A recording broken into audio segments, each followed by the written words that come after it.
Entertalk Radio, you're in to all things music.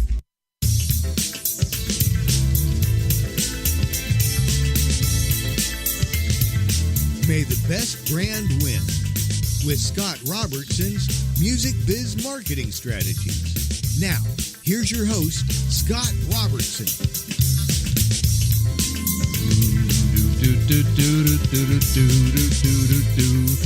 Hey, everybody. Happy Friday. You are tuned to May the Best Brand Win on Entertalk Media, the undisputed leader in music biz talk. And I am Scott, your host, and a man who definitely cannot remember any high school parties that happened 35 years ago. And that would be a scary thought. Like if the FBI showed up and said, hey, you had a party and 35 years ago, and now I expect you to competently remember what the hell happened during that party. I can't remember that, nor can pretty much anybody else that's older. But with me is a man in the studio who can remember all of those parties because he still regularly attends them. Paul B. Paul, how's it going, my man? Pretty good. I don't remember very many parties either. Maybe I just wasn't invited to very many. That's got to be it. Oh, that's sad. That's a sad thing. There was actually the crazy thing is my parents went away on vacation with us one time, and a bunch of kids like got into our house and threw like the most epic party that like I've heard of in my whole entire high school career, and I wasn't there for it, even though it was at my house. I had like kids coming up to me for months, be like, "Dude, that was an awesome party." I'm like, "Yeah, I heard. It was at my house and everything. Yeah. It was awesome." You know, my parents my parents were, my dad was kind of a dentist, but he was kind of a politician dentist, and he traveled around a lot, and they were gone all the time, and so we threw like parties that like John Hughes, the director John Hughes, would look at and go, "Now that's a party." I mean, we threw these massive, parties where you like had to. I remember my friends used to come over and we used to have to like inventory all of my parents' stuff and put it all away and bring it all back in exactly the right place so we didn't get busted. Yeah. I remember that. Yep. That's what I remember. Well, cool. Well, before we get going, I just want to tell you a little bit about me. So I run a PR firm called Robertson Communications. If you ever want to reach me out there in Radio Land, here's how you do it. You send an email to scott@robertsoncom.com, or you can go to the website, robertsoncom.com, 2 M's like communication, or on social media, you can catch me at Twitter @robertsoncom, 2 M's, or on Facebook at facebook.com/robertsoncom. It's like a family. It all works together. And you are tuned into, you're super smart, by the way, because you are tuned into episode 99 of The Big Show, and we are going to talk about celebrities and branding. And with us on the air is we've got a special guest, Harold Weitzberg, is president CEO of Weitzberg Consulting. He and his associates have been instrumental in the development and launch of a number of successful brands and product lines over the years, including Mary Kate and Ashley Olsen's Dual Star Entertainment, Veggie Tales, Goosebumps, so many more. We're thrilled to have him on the show. Everybody, welcome Harold Weitzberg. Welcome, Harold. How are you doing today? Thank you. Great, Scott. Thanks for inviting me. I'm happy to be here. Yeah, absolutely. So we're going to talk. So this is episode 99 of the show, and we're going to talk all about celebrities and branding. And Harold's a total expert in dealing with celebrities and looking at celebrities, as brands and working with them from all different types of aspects of their career. So Harold, we'll just get right into it. Your backstory is really fascinating. So maybe just tell us a little bit about how you ended up doing this work that you do today. Okay. Well, to go way back, I actually was a school teacher for 9 years. I taught special education. And back in the late 70s, I had this epiphany that if I could put curriculums on video, I could help kids with learning disabilities. So I left teaching and went into the video business, which was at its nascent stages in those days. I mean, there's Beta, VHS, Laserdisc, RCA Selectivision, and people trying to figure out what the industry would be. And I went to work with a major retailer in New York. And basically, when I started with him, I was his person to do things that needed to be done. And he said, listen, we want to have studios sponsor our windows in our store. Could call Warner Brothers and see if they'll give us money for that. And I started doing it. And then and then he said one day, hey, I want to do a 1,000,000-piece insert in the Sunday New York Times. Find out how to get that printed and see if you can get sponsors for it. And boom, I was doing it. So it was the Video Shack stores in New York. It was a great opportunity to get off the ground. And I learned over a 3-year period many of the facets of the video business: production, duplication, marketing, everything. And it was terrific. And but I had wanted to get back to doing my kids' programming. So I spoke with the owner and said, listen, do you want to do this with me? He said no. So I left and stepped out on my own to figure out how to do that. And interestingly enough, I was always interested in educational videos, and I was known in the industry because of my visibility through this retailer. And I got a call from a company out in California. I was living in New York, born and bred in New York City, and lived there for many years, married, 2 kids, And I get a call from California from a fellow who I had met, 29-year-old entrepreneur living in Newport Beach, who said, Harold, come out. We need your help. Can you consult with us? And I started consulting with him. And after 3 months, he said, hey, listen, I picture you driving a Porsche down Pacific Coast Highway. I just see a guy look just like you. You need to come out here and be our vice president of sales and marketing. Come on. Okay. Come on out. Yeah. And so I came to my wife. She said, I don't want to move. And I said, well, what will it take? And we gave a proposal. And he said, you've got it, Harold. Get out here. And I picked up my family and moved to Orange County, to Newport Beach, which was like living in a foreign country where they spoke English. And and we launched. And the fellow named Stuart Call was a genius, a brilliant young entrepreneurial genius. He had signed the rights for the Jane Fonda workout with Jane Fonda. And he was trying to launch and had been working at launching the first exercise video that had ever been in the world. There wasn't one before this. And he brought me in, and we took off like a rocket ship. We went from like 5,000 units a month to 70,000 units a month, and things took off from there. And I was executive vice president of sales and marketing, and with another team of young people. It was great. I was the oldest guy. I was 33 years old. And Lorimar Telepictures came in and bought the company and created Carl Lorimar Home Video. And we were doing videos with Richard Simmons and videos with Lyle Alzado, and then we started doing movies. I did a great video called We Ain't Gonna Play Sun City with Stevie Van Zandt, which was an anti-apartheid video, which was terrific. A story on all itself. And basically, the skill set that started to develop for me was, how do you break a new market? Because in those days, when we started, there were no fitness videos, and people weren't selling videos. They were renting them. And we had to figure out and develop strategies for getting people to buy them and then consumers to repurchase them. And this lent a lot towards that. So I was with Stuart for about 3 years. We parted ways, which was fine. It was time to go after that. It's Hollywood, after all. Everybody has a lifespan. And I started my own video company, which was an educational video company I created, which has evolved into a company called Professor Harold, which still exists. And I sell a product called Video Flashcards, which I developed to help kids learn their math skills. Kept that going for a number of years. And then I was recruited by the people who owned Architectural Digest and Bon Appetit magazine. And this was in 1989. And if you can imagine, you look at cable today, and all these interior design shows and all these cooking shows. And in 1988, 89, there were very few, if any, interior design videos and interior design cooking shows. And video cooking shows. And we decided we're going to break that market and see what we can do.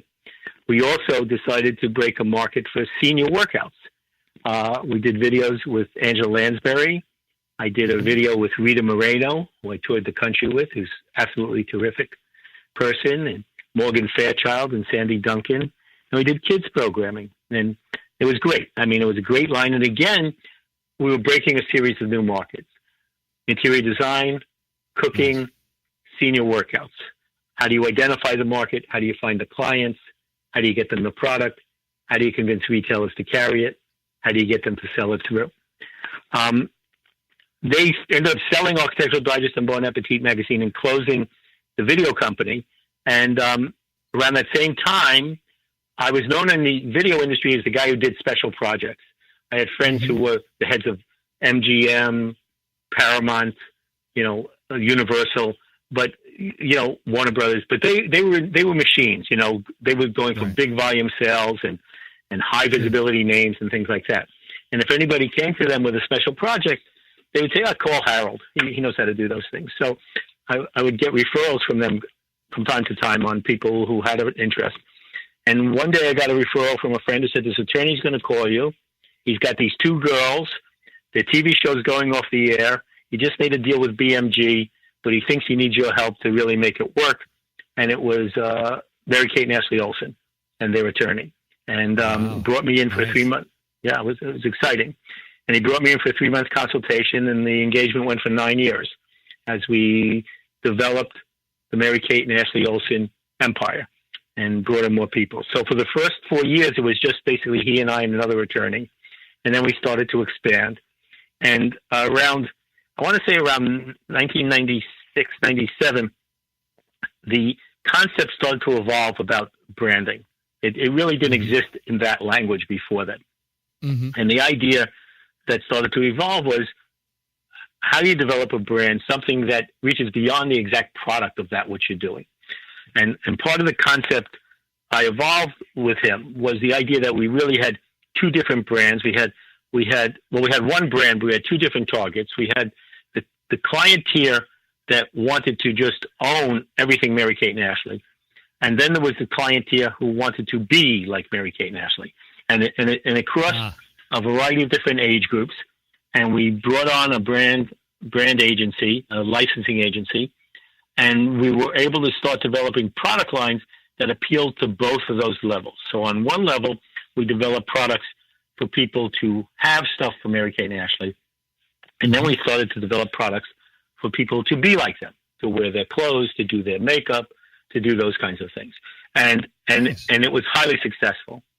And again, one of the interesting things is it was against the norm of what people expected could work in the industry. Before them, the common logic was you had to have a TV show to sell a popular product. If you wanted to sell a toy, you had to have a TV show. But we, Robert, I think, was very responsible for a lot of this, the attorney.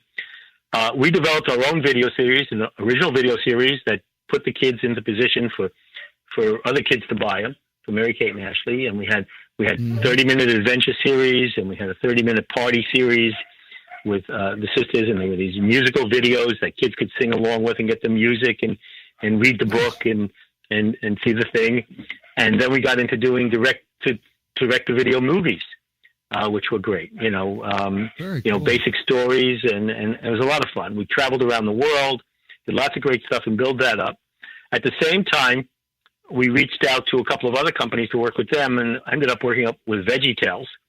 And VeggieTales is a great company with a great concept. They came out basically with a faith-based video series to teach kids faith and values, but they wanted to move into the general market. They had been doing it for a while. They had hit a couple of bumps, but they brought me in to help them with being stronger in the general market if they hit some of those bumps, but also to look at developing licensing programs. Because again, the idea was, how could you take your brand and evolve it beyond what its core business was? To take the equity that you've developed in the brand and take it to the next level. We also worked with Goosebumps and their creators, Parachute Press, and there was a question of sustaining a brand during some ripples and making sure the book series kept the front of place, and got to work with R.L. Stein touring around the world, and that was terrific too. And you're currently doing some of that. What are you doing currently with Candace Cameron? You were telling me about that. That's really fascinating what you're doing. Yeah, Candace Cameron Bure. So and of course worked with a number of entertainment people and other businesses in between. Just to give you some framework too, Scott, is starting around 2002, 2003, started developing a paradigm for how to make any business a celebrity in what it does. How do you make yourself well known? How do you create a brand that resonates in your industry? How do you get people to recognize you?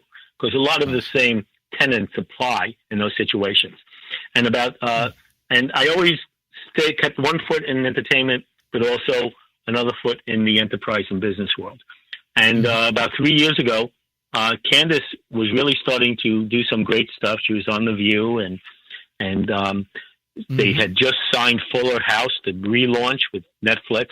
And I reached out to her and basically said, what are you doing with your great congratulations, and what are you doing with the brand? And I got a call from her team the next day saying, Candace says we should speak with you. And we got together and we talked about the idea of how do we take the Candace brand to the next step? How do we develop it and bring it to the next step? Which all of them, including Candace, was very interested in. And I've been working with her since 2016. And earlier this year, we signed a deal with a company called Dayspring. Dayspring is the largest faith-based greeting card company in the world. They're a division of Hallmark, and we're coming out with a whole line of products from Candace that are rooted in her faith-based beliefs and her desire to spread that message to people wherever she can.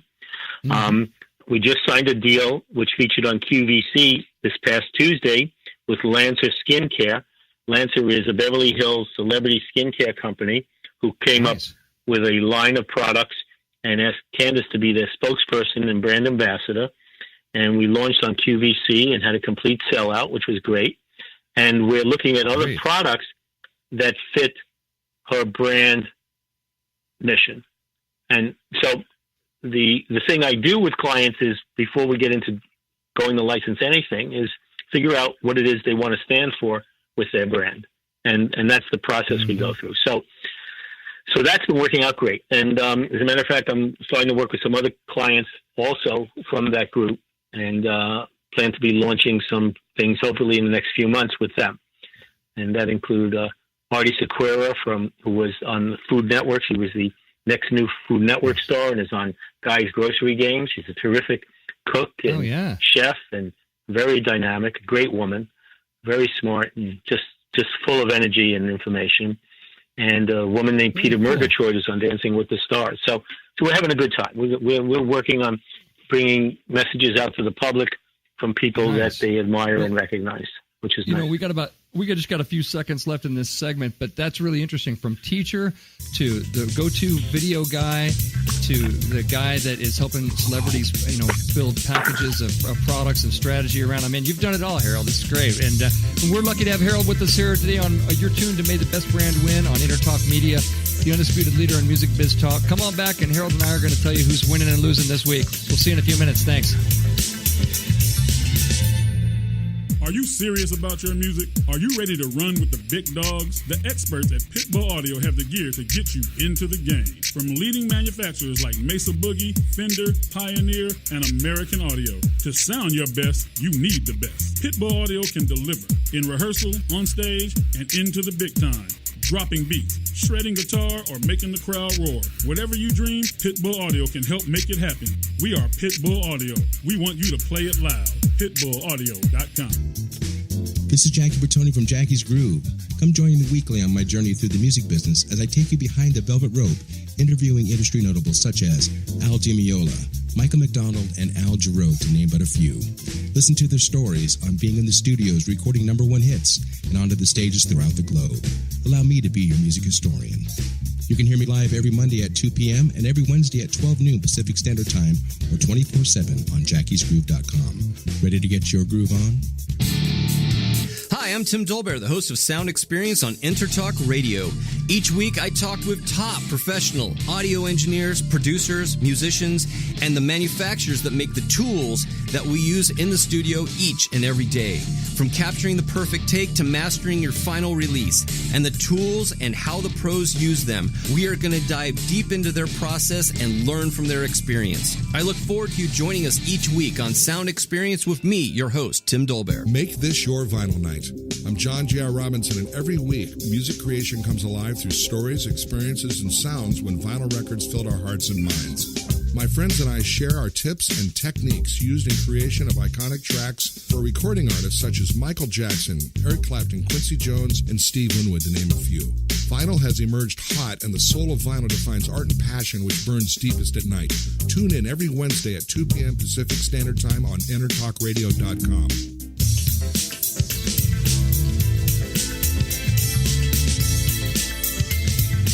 May the best brand win with Scott Robertson's Music Biz Marketing Strategies. Now, here's your host, Scott Robertson.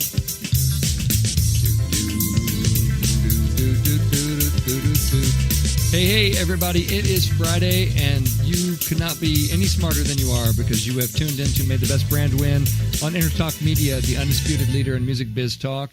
I'm Scott. We're hanging out. We've got special guest Harold Weitzberg with us from Weitzberg Consulting. Harold, it's great to have you on the show today. It's been great hearing about your your adventures so far, and it's been a lot of fun just talking about celebrities and branding, and there's lots more to come. In segment 3, Harold's going to give us some tips on how you can work with celebrities a little more effectively.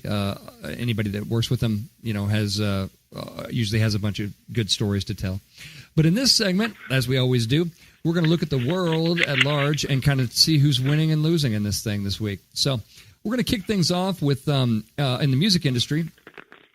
Big copyright reform law, was passed this week by the Senate, called the Music Modernization Act. It's the first major reform to copyright law in a generation. Passed the Senate this week, and basically it's really the first reform to the nation's copyright laws. And the idea of it is the music industry today, as many musicians know, is run by the large streaming companies. And royalties are paid by companies like Spotify, Apple, Music, Google, things like that. I mean, really, that is the music industry that we're talking about today. And folks like Senator Lamar Alexander, who always seems to have, he's Tennessee senator, always seems to have his fingers in music in one way or another, is here as a sponsor of the bill. And I got to think it's probably a good thing. There was a story that we covered on the show a couple of weeks ago that artists, the actual music makers, artists, only make about 12% of whatever a song makes. Of all the revenues of the music industry, only 12% of that goes to the music makers themselves. And they had some kind of BS term they used for it, what they call brand leakage. I think they called it brand equity leakage or something like that. It was terrible. I remember I called it covered on the show. But anyway, this is an interesting thing. This sounds like they're trying to right the ship a little bit and trying to make things right for songwriters and for artists out there who really aren't getting paid their fair share. So I think we got to put this one definitely in winning for the artists. Definitely something to watch on the, obviously the Senate has just passed it, so it goes to the president's desk from there and see if the president is going to sign this one into law. But there's no indication that that's not going to happen, so it looks like this one is going to be a law. Harold, what do you think of the Music Modernization Act? Well, if you go back in music history, many times the artist ends up on the short stick of their music success. And there's many stories in the landscape of whether it was management or studios who gave them the short stick, which is why a lot of artists decide to take on their own management. I think updating how the money can be split and shared and paid is an important segment for encouraging people to get into the industry and give them a path for doing so. So I think it's about time, probably a first step in many steps to be taken. So. Yeah, absolutely. I think we can both agree that one is winning, and definitely something that musicians are going to be happy about, especially once it becomes an official law. Next up, man, we should talk about the Emmys. The Emmys, man, award shows. Just so the Emmys have their ratings fell to an all-time low. It was only watched by 10.2 million total viewers. It had a 2.4 rating in the 18 to 49 demographic, according to Nielsen. And those are all-time lows for the telecast. Yeah. So, and every award show, we've been reporting on this show all year long, every award show has been in the toilet. I mean, Harold, you're close to Hollywood all the time. What's happening with the award show? What's happening? Well, I think the primary thing that's happening is there's so many of them. There's just so many of them. That could be. And there's just so many red carpets you can see in a certain period of time. You go from, the SAG Awards, the Directors Guild, to the Oscars, to the Emmys, to the Tonys, to the Grammys, to the Country Music Awards. There's just so many. I think people getting oversaturated for the most part, unfortunately. There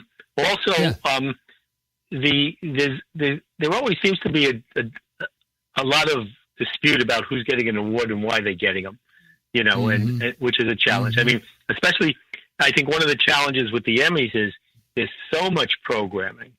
Trying to name, a best of something is tough. I mean, fans are always happy to see their best one nominated, but they might want to find some other level of measurement and have multiple awards for each category, even, because trying to find the best of, I don't think is relevant anymore.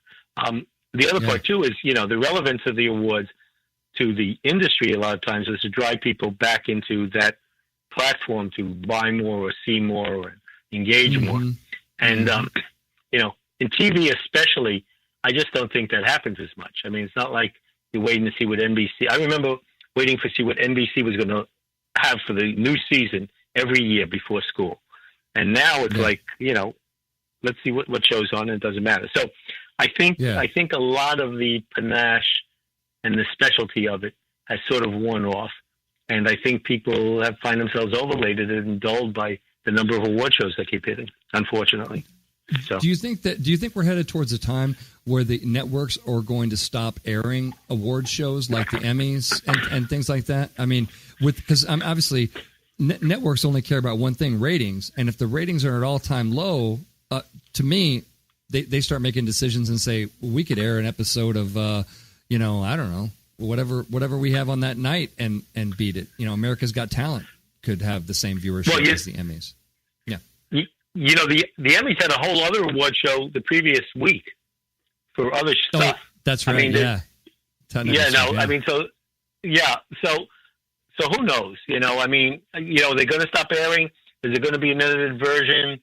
I mean, I think everybody likes the red carpet. I don't know that everybody is ready for the jokes to give the awards anymore. That's the challenge.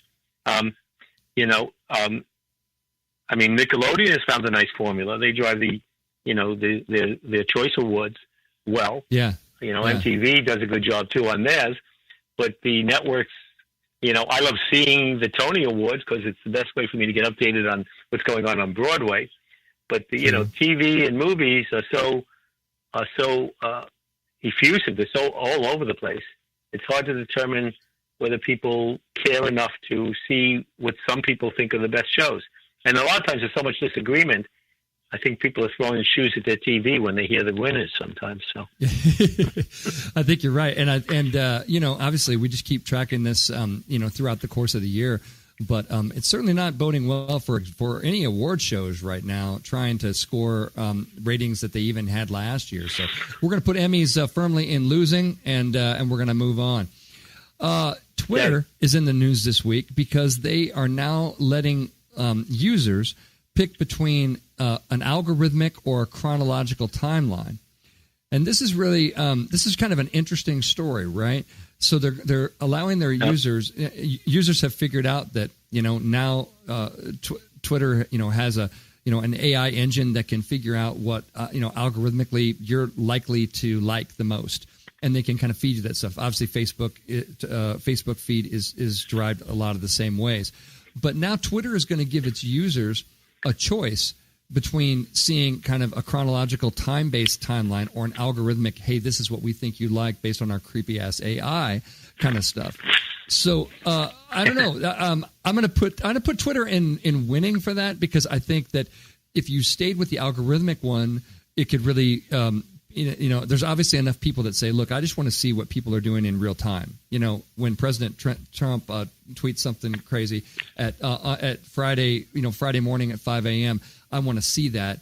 I don't want to, I don't want the machine making a decision for me of what I might best like, because I want to see stuff happening in real time. So I think that's kind of interesting. What do you think of that whole news item there? Well, that's the whole challenge. I mean, when Twitter starts filtering what you should see based on only what you want to see, then you're not going to see anything outside of your immediate eyesight. And the challenge, I think, with that concept is you start losing a worldview of what's going on around you. You only keep listening to the people you want to talk to, and listen So to, true. and you never hear what else is going on. And I'm concerned about the long-term effect that will have on a couple of areas. One, of course, social areas and political areas, and being able to, discuss and bring different opinions to the same playing field and have them discussed.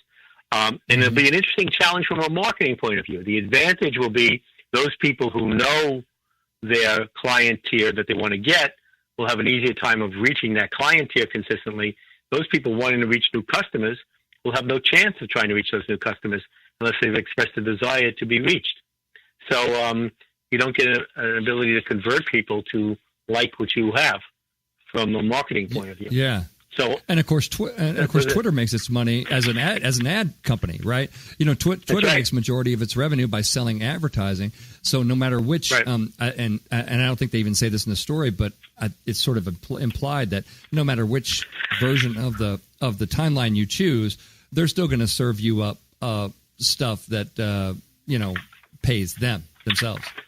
Right. That's right. So, So that's interesting, but I think we put Twitter in winning for that because that's an interesting, it's an interesting stance. It's probably, it's a good decision. Well, cool. Let's move on.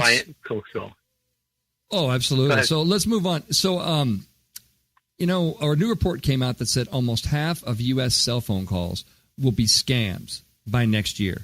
Half, right? Many of us are already conditioned to ignore phone calls from a lot of unknown numbers. And by next year, nearly half of all the mobile phone calls we get will be scams, according to a new report from First Orion, which is a company that does call management and does protection for some of the larger carriers out there. So the percentage of scam calls in the United States mobile traffic, and you can lump some marketing into this, right? Because marketing sometimes becomes that. And that increased from 3.7% last year to 29.2% this year. And it's predicted to rise to 44.6% in 2019. Man. And it's just, I have to have an app that I pay $1.99 for on my mobile phone because I use it for business. And it's called Nomo Robo. And it sends all those robocalls directly to voicemail. And I never even see them. By the way, it's the best $1.99 a month that you're ever going to spend in your life. Right. To not have to deal with that. But and lots of people use different kinds of apps for doing that. But can you believe that it's going to be half of all of our mobile traffic is going to be some form of scam call? I mean, that is just horrific to me. I can't believe it. Yeah. Well, remember what happened with landlines? Before they had the no-call list? I mean, between 6 and 9 at night, your phone would just ring constantly. I have my own version. The problem is, even if you annoy the people who call you, somebody else calls you later on. Because my technique, if I do answer the call, which I've stopped doing, is they say, "Are you so-and-so from so-and-so?" And I said, "I don't know. Who are you?" They say, "Well, are you so-and-so from so-and-so?" And I said, "Well, who are you?" "Well, I have to know if you're so-and-so from so-and-so." I said, "Well, I'm not going to tell you unless you tell me who you are." And I keep on the phone for about 40 or 60 seconds just to annoy them. And then they eventually hang up because they don't know who they are. They're just, gathering information. So who knows? I always say, I can't believe I couldn't sit in a room if somebody said, well, telemarketing is just like call centers and telemarketing is part of our strategy. I mean, to me, that is the biggest way to flush a brand completely down the toilet that you could ever think up in your entire life. And yet there's tons of companies that do it. They must get some small percentage of numbers that continue to validate the horrific behavior. I mean, I don't know. What do you think about that? I've used telemarketing in some cases for receiving and going. Okay. It's strictly a numbers game. It's strictly a numbers game. If you have a mass product that you have to get the message to lots of people. I mean, you know this. I mean, direct response, if you used to get 0.5% or 1% from all the mail you did, used to be a success. True. That was considered a success. Telemarketing, similarly. So, if they get one person for every 100 calls who actually responds, they're winning. It wins. So as long as they keep getting that, they're going to keep doing it. And, the telemarketing companies are making money, so they're not going to stop. I know. There's no end in sight, but it's That's a terrible statistic. That's why we're going to definitely put all that in losing. Let's move on. We only have 2 minutes left, but I definitely want to talk about Pluto. So new research has come out this week that says that Pluto is definitely a planet and should never have been downgraded. So honestly, Pluto is now considered a planet again, and there you go. So it's a very good day for for Pluto and all the people who insisted for so many years that Pluto was a planet, and there you have it. And I don't know. What do you think about Pluto this week? I put it in winning. That's what I say. Well, I have a quick story. About 2 years ago, I was talking with my granddaughter, who was 4 years old at the time, and she said to me, "Grandpa, you know Goofy's not a planet anymore." And I said, "What?" She said, "Goofy's not a planet anymore." I said, "Oh, do you mean Pluto?" She says, "Oh yeah, Pluto. He's the one that's not a planet anymore." I'm glad Pluto is back. Goofy's not a planet anymore. Goofy is a planet. That's Goofy is this planet, man. This planet right here is all about Goofy. Goofy. That's right. I'm glad they're back. I'm glad they're back. I'm glad I'm glad that Pluto is back. There's quite a bit of there's quite a bit of interesting. There's been debate by people for ever since they downgraded it and said it wasn't a planet. There's like a huge contingent of people who like didn't accept that and and continue to teach their kids that it was a planet. It's funny. My wife's a preschool teacher. And she never stopped teaching kids that Pluto was a planet. She was like, "That's how I learned it. I think so too." And so, damn it, it's still a planet. And so, and I always thought that was funny. I think there's probably little kids, going home, and she says, my teacher says that Pluto's a planet. The parents are like, "No, wait, we heard that Pluto wasn't a planet, but we know definitely." My only hope. Yeah, go ahead. My only hope is the parents have the wherewithal to have that discussion with their kids and know what they're talking about. Yes, exactly. Whatever. Go watch TV. Yeah. That's right. That's good. But for you, a former teacher, obviously Pluto was a planet when you were teaching. Now it's a planet again. Yes. It's like it's really come full circle for you, which is great. I think. Absolutely. I am happy. I am happy that Pluto is literally back in my universe again. Nice. Well, folks, you are tuned to May the Best Brand Win on Entertalk Media, the undisputed leader in music biz talk. Come on back in segment 3, and Harold Weitzberg is going to give us some tips on working with celebrities or execs or anybody that we want to make a star. We'll see you in a few minutes. Thanks.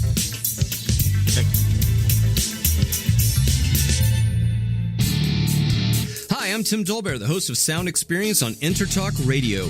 Each week, I talk with top professional audio engineers, producers, musicians, and the manufacturers that make the tools that we use in the studio each and every day. From capturing the perfect take to mastering your final release, and the tools and how the pros use them, we are going to dive deep into their process and learn from their experience. I look forward to you joining us each week on Sound Experience with me, your host, Tim Dolbear. Are you serious about your music? Are you ready to run with the big dogs? The experts at Pitbull Audio have the gear to get you into the game. From leading manufacturers like Mesa Boogie, Fender, Pioneer, and American Audio. To sound your best, you need the best. Pitbull Audio can deliver in rehearsal, on stage, and into the big time. Dropping beats, shredding guitar, or making the crowd roar. Whatever you dream, Pitbull Audio can help make it happen. We are Pitbull Audio. We want you to play it loud. PitbullAudio.com. Make this your vinyl night. I'm John J.R. Robinson, and every week, music creation comes alive through stories, experiences, and sounds when vinyl records filled our hearts and minds. My friends and I share our tips and techniques used in creation of iconic tracks for recording artists such as Michael Jackson, Eric Clapton, Quincy Jones, and Steve Winwood, to name a few. Vinyl has emerged hot, and the soul of vinyl defines art and passion which burns deepest at night. Tune in every Wednesday at 2 p.m. Pacific Standard Time on EntertalkRadio.com. This is Jackie Bertoni from Jackie's Groove. Come join me weekly on my journey through the music business as I take you behind the velvet rope, interviewing industry notables such as Al Di Meola, Michael McDonald, and Al Jarreau, to name but a few.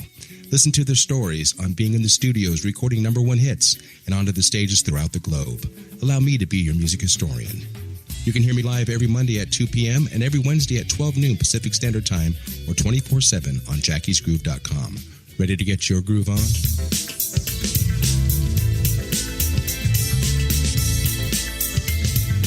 May the best brand win with Scott Robertson's Music Biz Marketing Strategies. Now, here's your host, Scott Robertson.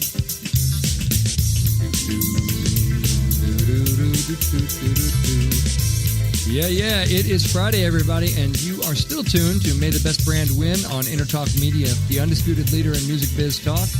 I am Scott, your host. I'm hanging out with the one and only Harold Weitzberg from Weitzberg Consulting, and we just talked about who's winning and losing. Lots of stuff going on. Paul, what did you, you're still out there with us, right? What did you think about winning and losing this week? We haven't heard from you in a while. I'm glad to hear Pluto's back. Pluto's back. It was back. A lot of people were really hurt by that for years.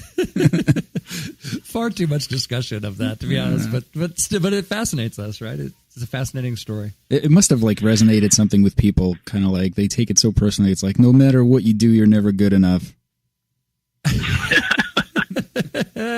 I know, right? Sometimes I feel like Pluto. I feel like the Pluto of the marketing world. Yeah, there you go. Well, good. Yeah. Well, good. So here we are in segment 3. As you guys know, longtime listeners of the program, you know we regularly like to give you guys some tips.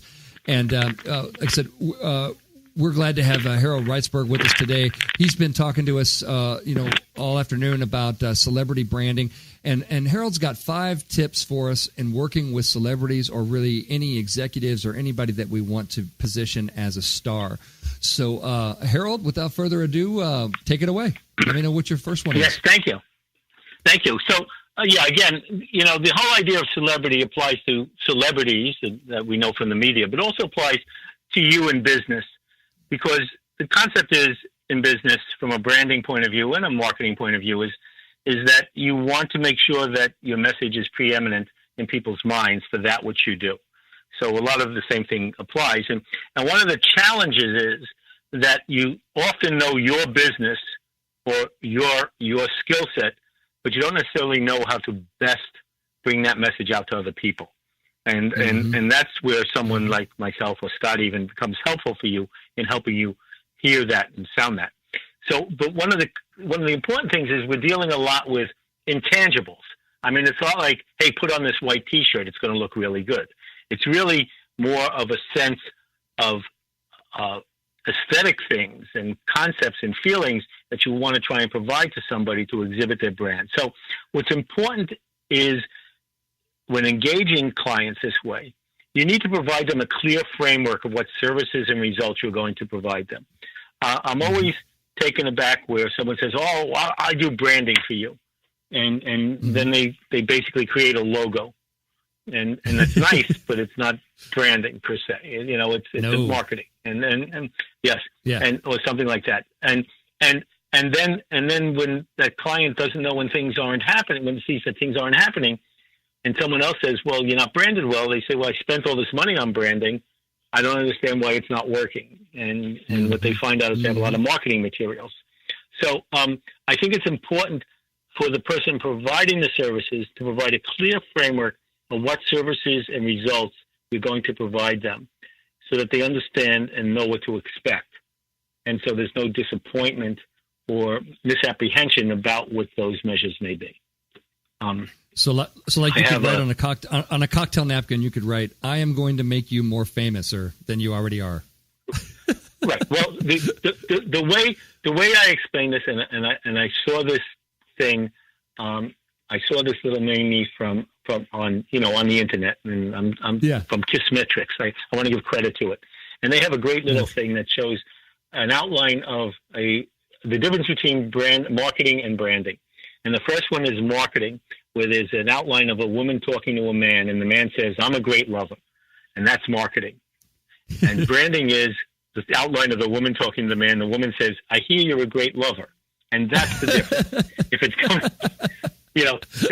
if you're talking about yourself, that's marketing. If someone's talking about you, that's branding. And the question is, how do you get people to talk about you? So, so true.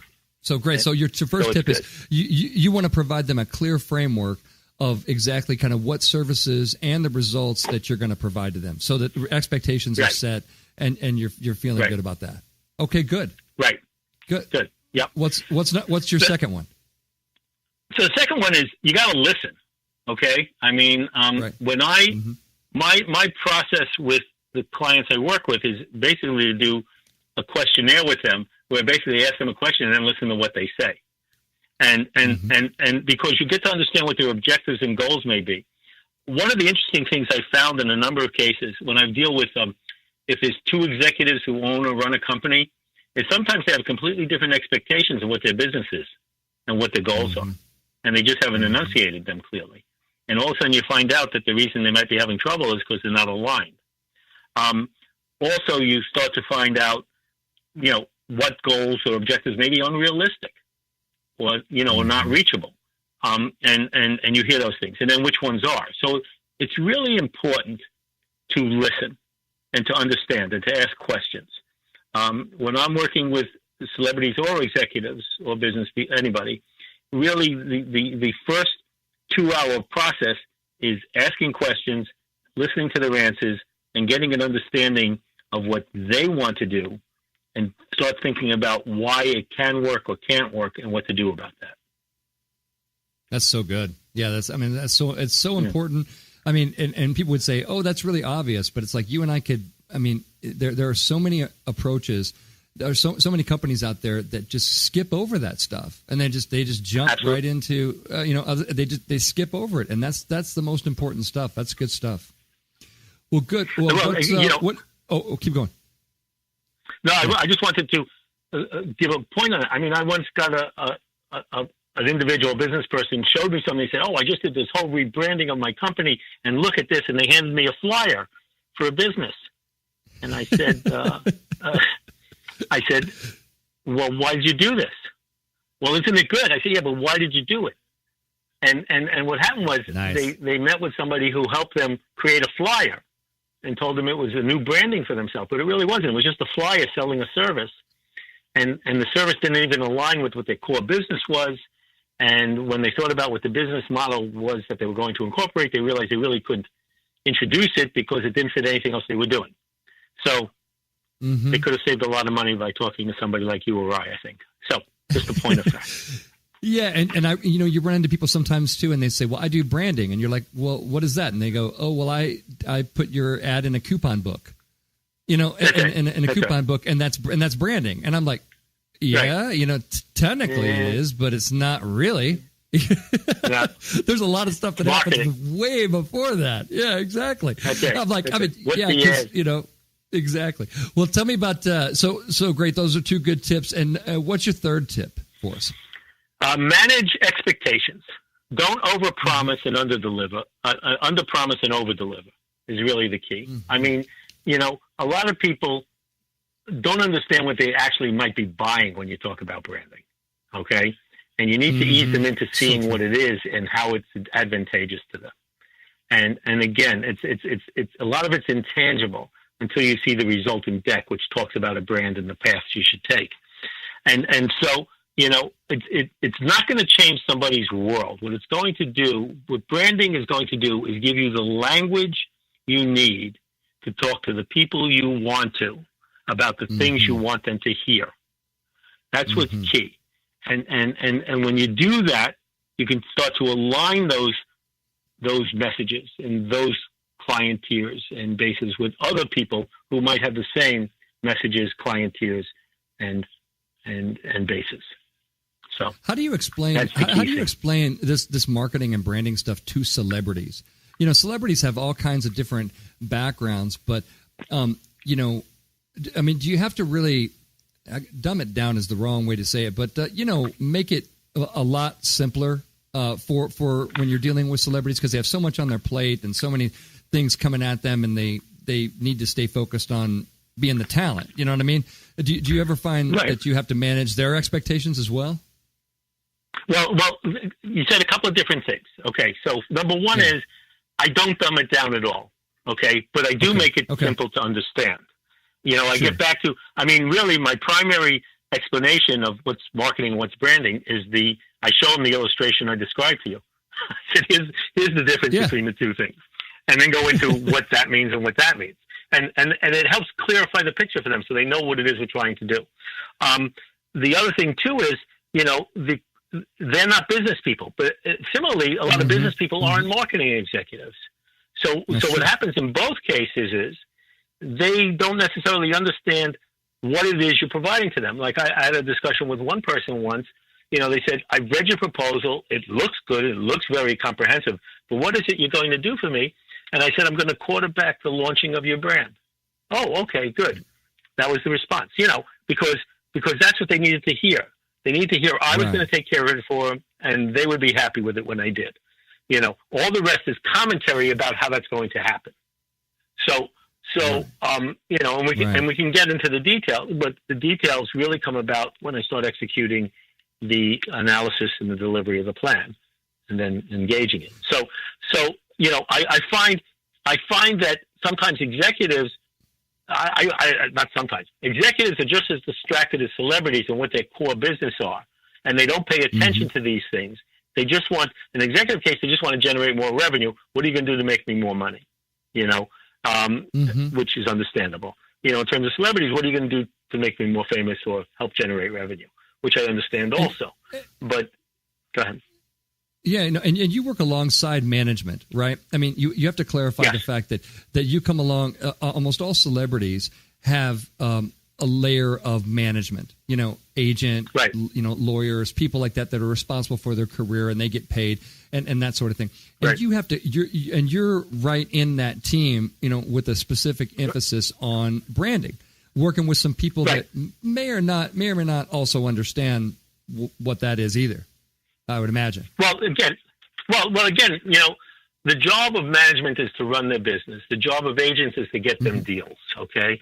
The job of lawyers is to document the deals to make sure they're right. My job is to see how to monetize their fame in areas, and this is where the disconnect. And my goal is to do it in areas that align with what their fame is based on. Okay. Nice. Sometimes people get into the area of what I call, and it's often called label slapping, where you just put your name on everything, And if there's a disconnect, you find yourself out there too often. It starts to lose brand equity, then starts to lose value, and certain deals don't come in. Similarly, the expectation or the goal of developing and implementing a branding strategy starts to include things like licensing and endorsements and things like that, which are non-performance methodologies for generating revenue. And how do you create value for those, and who do you go to do it with?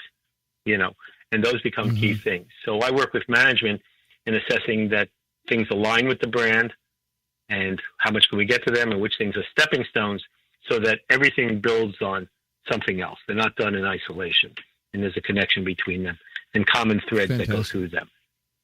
So. Great stuff. Well, how about tip number 4? What do you got for 4? Okay, so as I said before, I provide initial work based on an in-depth input that provides a business template for what we are going to achieve and the potential timelines for reaching those objectives. I found it's helpful for me as well as for the client. I create basically a business plan, which assesses the strengths and weaknesses of the celebrity or business owner and or their product or services they want to relaunch, so that they understand why we might not go in certain directions or what landmines they need to mitigate in order to go in those directions. Okay. I then create a plan for how to execute this plan. And the plan includes things like, who do you want to sell things to? And what do you want to sell them? And what do those client tiers look like? And how do you want to accomplish that? That will lead you to how do you execute it? Do you do it yourself? Do you have your own company? Do you look for licensing partners? Do you look for strategic joint ventures? How do you go about that? And then once you have, and it might be different things for different parts of the plan. And then I create an initial list of targets for who we would go for to accomplish those objectives, whether they be a licensing partner, a strategic partner, or a company or funding, and go from there. So, and most importantly, is having, at least in your own mind, a timeline for creating and executing the plan, and then letting the client know how long it might take to execute. And some of these plans could take a year and a half to actually reach fruition. Absolutely. So. Yeah, especially if you're dealing with celebrities that have films coming out and things, and that stuff is like years in advance, right? So you've got to be able to have a timeline that moves along with that. Well, what's your fifth tip there, Harold? The fifth tip is provide regular updates, both written and oral, to the celebrity and their team. Tell them what you're doing all the time. Every 2 weeks, I send out an update to the executives. They work with the celebrity and let them know, so it's to, control how information comes to them with all their other stuff. But the management team always knows everything I'm doing all the time. And with companies and executives is the same thing. I always provide a biweekly update of what's going on and where we are. And the response to that has been interesting. I had a client once who said, "Harold, am I your only client?" I said, "Well, no. Why?" He says, "Because I feel like I'm your only client. You spend so much time taking care of me." Which is exactly what you want to happen. Absolutely. So I think it's really important to provide regular updates because they have to understand the process. Oh, absolutely. Is it important for you to be face-to-face with the celebrity, or do you do a lot of stuff via Skype and stuff like that, or do you need to like travel around and be face-to-face with them? No, in my situation for what I do, I may see my celebrity client once a month, maybe, and usually it's on top of another event or involved in another event. I don't necessarily physically meet with any of my clients often. Oh, interesting. Okay. What tends to happen, and I've had clients, and right now I have one. I have clients all over the country. I had a client in Minnesota for 5 years. We would meet once a year in person. In today's day and age, since 2007, 2008, the ease of having a client and not having to physically be in the room with them has increased significantly. And a lot of times when I make deals, dealing with a strategic partner, I'll meet them once. I may meet them twice, and then for the next 12 months, we're doing everything, over Skype or or some other video conferencing and stuff like that, and we get a lot more done with a lot less time wasted in traveling. So. Absolutely. Well, real quick, Harold, we're almost out of time, but I want to give people why don't you give them your contact information so they know just how to contact you? Go ahead. Well, the best way to contact me is through LinkedIn under Harold Weitzberg, Weitzberg, or my email is harold@weitzbergconsulting.com. Absolutely. Well, it's been great having you on the show, Harold. You guys it's been a great show. You've another great award-winning episode, maybe Emmy-winning episode of May the Best Brand Win on Entertalk Media, the undisputed leader in music biz talk. We'll see you next week with a new show. Thanks. You know what's all around you every waking moment of your life? Marketing. You're choking on it. I'm Scott Robertson, and when it comes to strategic PR, branding, and marketing, I've seen it all. And actually, I'm still seeing it because bad marketing never sleeps. Join me each week on May the Best Brand Win, right here on Entertalk Radio, and learn how to make the marketing for your brand unforgettable. Hi, this is Tim Dolbear from Eclectica Studios. I'm a full-time mixing and recording engineer. I work with Grammy winners, labels, and indie artists, using state-of-the-art digital mixing and restoration tools and the very best in analog gear.